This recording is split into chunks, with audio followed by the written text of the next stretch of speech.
Welcome back. ಬೆಂಗಳೂರಿನ ಸ್ವಚ್ಛತೆಗೆ ಶ್ರಮಿಸುವ ಪೌರ ಕಾರ್ಮಿಕರ ಜೀವಕ್ಕೆ ಗ್ಯಾರಂಟಿ ಇಲ್ಲ. ಬೀಳ್ತಾ ಇವೆ ಮನೆ ಮಹಡಿ, ಉದುರ್ತಾ ಇವೆ ಮೇಲ್ಛಾವಣಿ. ಬದುಕು ದುಸ್ತರ ಆಗ್ಬಿಟ್ಟಿದೆ.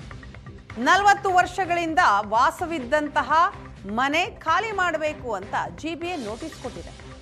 ಇಂದಿರಾನಗರ ಬಳಿ ಕದಿರನಪಾಳ್ಯದಲ್ಲಿನ ಕುಟುಂಬಗಳು ಈಗ ಸದ್ಯ ಕಂಗಾಲಾಗಿವೆ. ಪರ್ಯಾಯ ವ್ಯವಸ್ಥೆ ಕಲ್ಪಿಸದೆ ಮನೆಯಿಂದ ಓಡಿಸಿದ್ರೆ ಎಲ್ಲಿಗೆ ಹೋಗೋದು?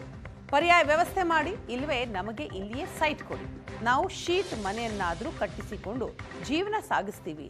ಇಲ್ಲೇ ಹುಟ್ಟಿ ಬೆಳೆದ ನಮ್ಮ ಸಮಸ್ಯೆಗೆ ಯಾವ ಅಧಿಕಾರಿಯೂ ಸ್ಪಂದಿಸ್ತಾ ಇಲ್ಲ. ಪರ್ಯಾಯ ವ್ಯವಸ್ಥೆ ಆಗೋವರೆಗೂ ಮನೆ ಖಾಲಿ ಮಾಡಲ್ಲ ಅಂತ ಆಕ್ರೋಶ ವ್ಯಕ್ತಪಡಿಸಿದ್ದಾರೆ.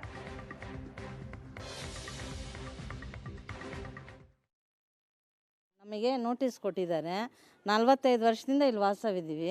ಎಲ್ಲ ಗುಡ್ಸೋ ಕೆಲಸ ಮಾಡೋರೆ ಇಲ್ಲಿರೋದು. ಕೋಟ್ರಸ್ ಅಲಾಟ್ ಮಾಡಿ ಕೊಟ್ಟಿದ್ದಾರೆ. ಅವತ್ತಿಂದ ಇವತ್ತಿವರೆಗೂ ನಮ್ಗೆ ಏನೇನು ವಸತಿ ಇದೆ.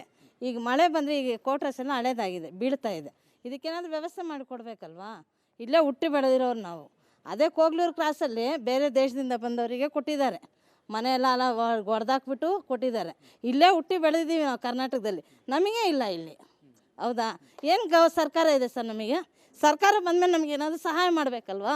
ನಾವು ಓಟ್ ಕೊಟ್ಟರೆ ಅವ್ರ ಸೀಟಲ್ಲಿ ಕೂರೋದು. ಮತ್ತು ಬಡವರು ನಮಗೆ ಸಹಾಯ ಮಾಡಿಲ್ಲ ಅಂದರೆ ಯಾಕೆ ಸರ್ ಸರ್ಕಾರ ನಮಗೆ? ಯಾರಾದರೂ